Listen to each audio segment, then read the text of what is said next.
Hi Aries, welcome to your horoscope for the month of July. In this video I'm going to talk about the transits and we have an interesting month ahead of us. So let's see. On June 30th, like right before the start of July, we had the conjunction of Sun and Mercury in Cancer. In the horoscope for the previous months, I mistakenly said that it was on July 1st, but like I was mistaken. It was like on June 30th actually. So the conjunction of Mercury and Sun, it happened in your fourth house. And now let's see. So the Sun is your heart, like it rules our heart, our consciousness, and then Mercury rules communication. So it can be like communicating from heart, like with your family. Yeah, or about your feelings, about your emotions, because Cancer rules our emotions, feelings, our family, our home. Okay, so there might have been like some important conversations regarding those matters, or some important decisions, maybe. Yeah, like so that was the start of July. And then on July 3rd, we have a full moon in Capricorn, on the 11th degree of Capricorn. Okay, so this full moon is not so bad. Remember, in June, we had a full moon in Sagittarius, and that one was a bit tense because there were two tense aspects, T-squares in the sky on that day. Yeah. I don't know how you guys felt on that full moon, but in my case, like it was a bit depressing. Yeah, not on the day of the full moon itself, but like a couple of days after that. Yeah, because the effect of the full moon lasts for about 4 days. Yeah, I really felt that. But this full moon shouldn't be so bad, and it's like right before July 4th, so it should be like festive mood. Yeah. So this full moon, it opposes the Sun and Mercury, because remember, the Sun and Mercury, they were conjunct a few days before this, so Mercury is still kind of close to the Sun, and so the moon opposes both. And then moon trines Jupiter in Taurus. Both of them are in earth signs. And then also the moon sextiles Saturn in Pisces. Remember, Capricorn is ruled by Saturn, so this aspect, is a good aspect. And so the absence of like bad aspects means that this full moon is not going to be so bad. It's not going to be like as moody as it can be when there are harsh aspects. But still, full moons are full moons. Our emotions are full, you know. And so yeah, you might be tired, you might feel a little bit moody, emotional, and that's normal. Okay, you should be patient with yourself, you should be patient with people. And as I said, this comes right before July 4th, so the mood might be more like festive, like people getting together, because yeah, full moons, it's like a fullness. I don't know, like for example, let's say a wedding, right? If a wedding is on a full moon, there will be like lots of people at that wedding. Like people plan this like without even realizing. But yeah, so after this full moon on July 6th, we have a tense T-square involving the moon, Venus, Mars, and Uranus. Yeah, so that day, as I said, it can be a little bit tense, but it's only for a day, because it involves the moon. Yeah, and moon is quick. Yeah, it changes signs every 2.5 days, so it should last for only a day. But still, just beware that it's gonna be a tense day. And then on July 9th, we have the last quarter moon in Aries on the 17th degree. So what does that mean? So last quarter moon, it kind of starts this week where nothing major really happens, because it's like the week before a new moon. Yeah, and like ideally you should start new things or expect news, decisions, announcements like after new moon, or like 2 days before a new moon. Yeah, so after the last quarter moon, you should let yourself relax and rest. Yeah, like, because no matter what you do, no matter whatever you try to start, it's not gonna start until after the new moon. Yeah, let me give you an example. In May, like I was having some struggles, and I found some like gig that like I thought I would do, and like I packed all of my stuff, I was like ready to go, but somehow like nothing could start. Like I couldn't find a way to get to that place, and then like it was delayed, and then like it ended up getting canceled. And then I looked at the transits, and I realized that I was expecting to start during the last quarter moon, like after the last quarter moon, like the week before the new moon. So yeah, like it doesn't matter. You can pack everything, you can be ready, but still it's. And so yeah, by the time it was new moon, I realized that it is all canceled. So yeah, don't waste your energy. Let yourself relax and wait until the new moon. Recharge your batteries for the next month, basically, lunar month, I mean. Okay, next on July 10th we have Mars entering Virgo until August 27th. Yeah, so remember, Mars has been in your fifth house like since May. Yeah, since late May, and so it activated your house of fun, your hobbies, yeah, romance, flirting, yeah, those kinds of things. But now it's gonna enter your work house. So the sixth house. The sixth house, as I said, it's your work house routine, your health, your pets. Yeah. So those themes might get activated because Mars, your ruling planet, it is the planet of energy. It's like the engine that makes things move. Yeah, it's the planet of speed. So yeah, expect to be more active at work, I guess. And then what else? Maybe you will start exercising more because health and athleticism of Mars together, I guess it's exercising. It would make sense. And then what else? As I said, a routine. Yeah, like you might feel you are more active. Like so, what else?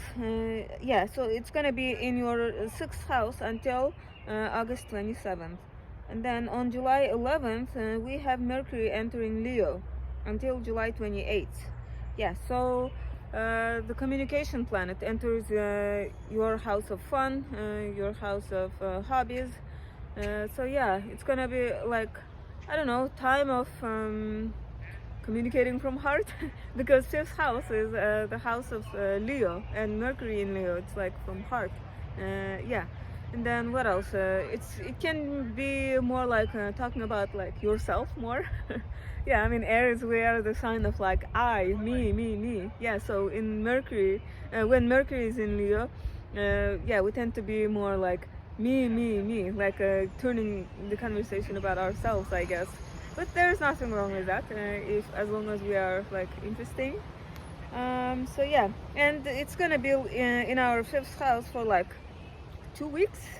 That's slightly more than 2 weeks, yeah. And then on July 17th we have a new moon in Cancer on the 24th degree of Cancer. So those of you who were born like after April 10th, yeah, around April 15th, those of you are gonna feel this the most because it's gonna make a square to your sun or like your rising sign. Okay, the degrees around like that are 24, 26, 25, yeah, like 2 or 4 degrees like before or after the 24th degree. And then so yeah, this new moon is not as pleasant as the full moon we had earlier in July. Like yeah, because this new moon, both luminaries are opposing Pluto that re-entered Capricorn in June. Yeah, so it is tense. Pluto, as you guys know, it is a very intense planet. Yeah, it's a planet of power, so it might feel like power play, like power struggles.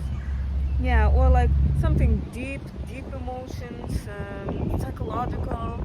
Yeah, those things. And then, but thankfully, there is like a helpful trine from Neptune in Pisces. Okay, and so whenever we feel this intense energies from Pluto, I guess being imaginative, dreamy, daydreaming might help deal with those intense feelings. Yeah, because Neptune rules imagination, it rules spirituality, it rules creativity. Yeah, so try to like use this influence as like pressure valve, I guess. Also, this new moon receives a sextile from Uranus on the 22nd degree of Taurus. Yeah, so I guess Uranus is like innovation, technology, sudden changes. Yeah, I mean, I'm not saying that there's gonna be sudden changes, but like I guess, I don't know, trying something new. Technology might be a helpful distraction from the intenseness of Pluto. Okay, so yeah, but new moons are good times, despite this like opposition from Pluto. So you can expect some news to arrive after this new moon, decisions, yeah, some message. Yeah, if you have been waiting for some decision, it's gonna arrive after this new moon. If you are thinking of starting something new, yeah, it's a good time to start that something new. And now, on the same day of the new moon, we have North Node entering Aries for the first time in 18 years. Can you believe that? Because North Node, it takes 18 years to get back to the same sign. Yeah, so the last time we had North Node in our sign, like I'm an Aries myself, it was back in 2004, like December 27th of 2004 until like in June or May 2006. Yeah, so it spent a year and a half, like almost, yeah, a year and a half in our sign. So try to remember what happened to you 18 years ago, like 2005 and 2006. Okay, because it entered right at like almost at the end of 2004, so I'm not gonna count 2004. So try to think 2005 and 2006. What happened? In my case, like I was a teenager back then, so for me it was like a regular life, like school, home, school, home. I mean, like from development point of view, yeah, like I was getting into like the hobbies that I'm still interested in, but for me it wasn't like yeah, but like for those of you who are adults, you might remember better like the events that happened back in 2005 and 2006. So what I'm trying to say is those themes are gonna repeat again. Those areas of life are gonna like get triggered, but it's not gonna be the same, obviously, because the planets, the like outer planets are already in different positions. So like yeah. But anyway, it should be a good time. We get this once in 18 years, yeah. And the arrival of North Node in our sign means that the eclipses are going to happen in our sign as well. Yeah, and I mean, it already started in April. We had a new moon, I mean, we had a solar eclipse on the 29th degree of Aries. So yeah, you can expect changes, new beginnings this year and next year, okay, 2023 and 2024. Yeah, and when the eclipses happen in our sign, when the North Node is in our sign, so we are more on the favorable receiving end of this energy, okay. Yeah, it should be exciting. Our life is not going to be like the same after this. It's going to bring positive changes. So yeah, that is a North Node in Aries. Next, on July 22nd, Venus stations retrograde at the 28th degree of Leo. This is interesting. So Leo is our fellow fire sign, and so this retrograde Venus is going to be making a favorable aspect, trine, to our planets in Aries. So those of you who were born on April 18th, 19th, or 17th, 16th, you guys are gonna feel this trine the most, or if you have a rising sign on the late degrees of Aries, you are going to feel this favorable trine to your rising sign, okay? Or if you have planets on the late degrees of Aries, yeah. So basically, Venus retrograde is the time of reevaluation, reevaluating everything that has to do with like our values, the things we like, our affection, our love, okay? So relationships, we're going to be reevaluating those things. And now, when it comes to Venus retrograde, it repeats, I mean, it happens in the same sign every 8 years, or yeah, like 7 years, 8 years. Yeah. So the last time this, yeah, 8 years actually. So the last time it was retrograde in Leo was back in 2015 in August. So try to think about that time, like this August 2015. What happened to you? From my case, like I can give you my personal example. My son is in the late degrees of Aries, and so I was still in college back then, and I started my senior year in college, and there was this like exchange student that I had a huge crush on. Yeah, so I met that exchange student when Venus was retrograde. Like it was an intense crush. I mean, yeah, nothing happened, but still, like I reminisce about that time, I guess. But so yeah, you get the idea. Um, so for those of you who are in a relationship, you might be reevaluating, like if your relationship is strong enough, it's going to emerge even stronger after this retrograde. But if it's a weak relationship, then you might decide to like end the relationship. Yeah. I mean, I'm gonna get into more details of this in a separate video that I'm gonna make for Venus retrograde. I'm gonna make that in July, okay? So on the same day that Venus stations retrograde, we have Sun entering Leo. So yeah, imagine the Sun is in the early degrees of Leo and Venus is in the late degrees of Leo. So yeah, when the Sun enters Leo, that's like a fun time for us Aries, because it lights up our fun house. It's a house where we feel warm, where we are the center of attention.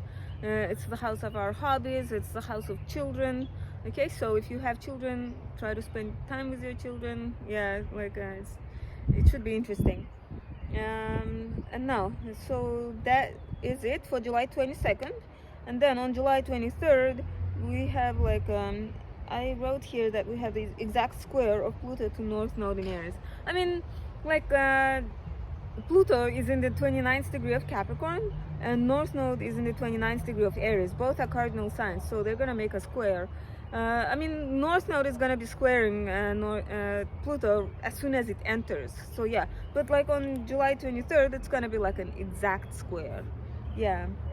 So I don't know, like something that has to do with like fate, something life-changing. Yeah, with Pluto nothing is easy, but it's gonna bring like permanent changes, transformations. So yeah, I hope it's not like something too difficult. Pluto is squaring my Sun, and it's been a little bit, yeah, challenging, but like we are Aries, we can deal with things with courage.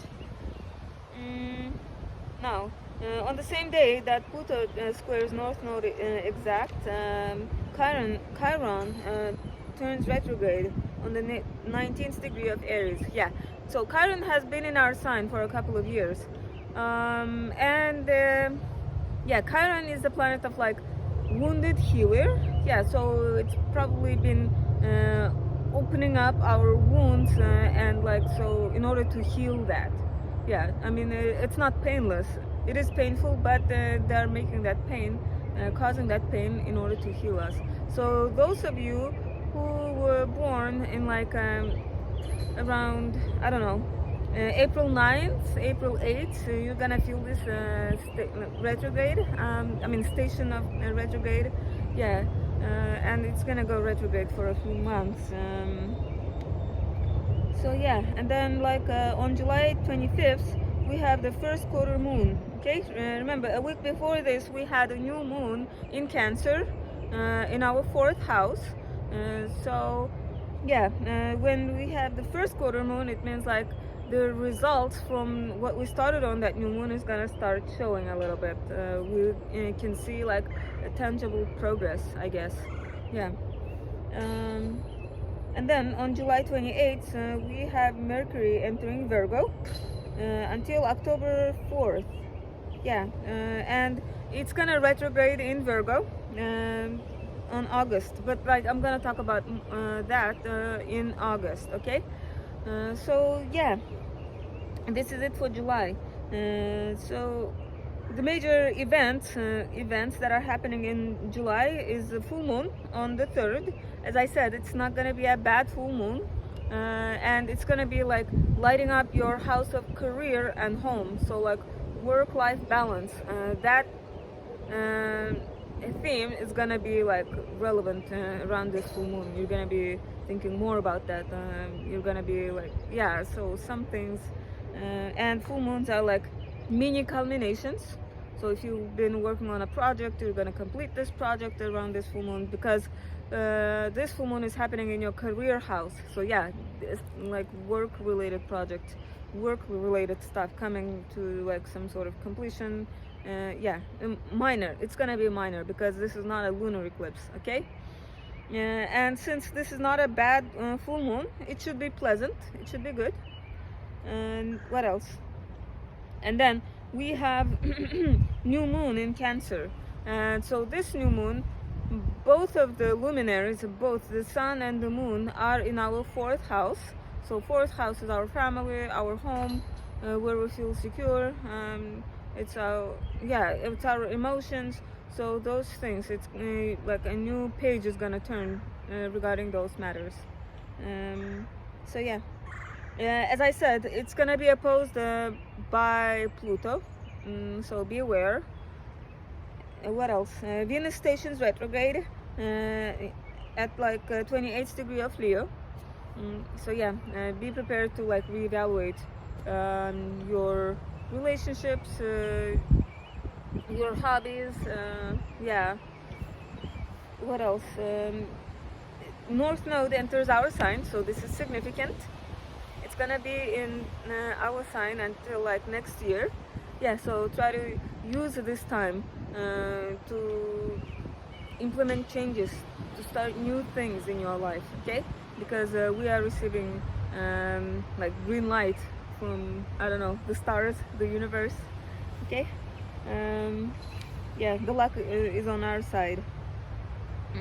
So yeah, this is it for July. I hope you have a pleasant July, and if you like this video, please subscribe, and hopefully I will see you in August. Okay, thank you, bye bye.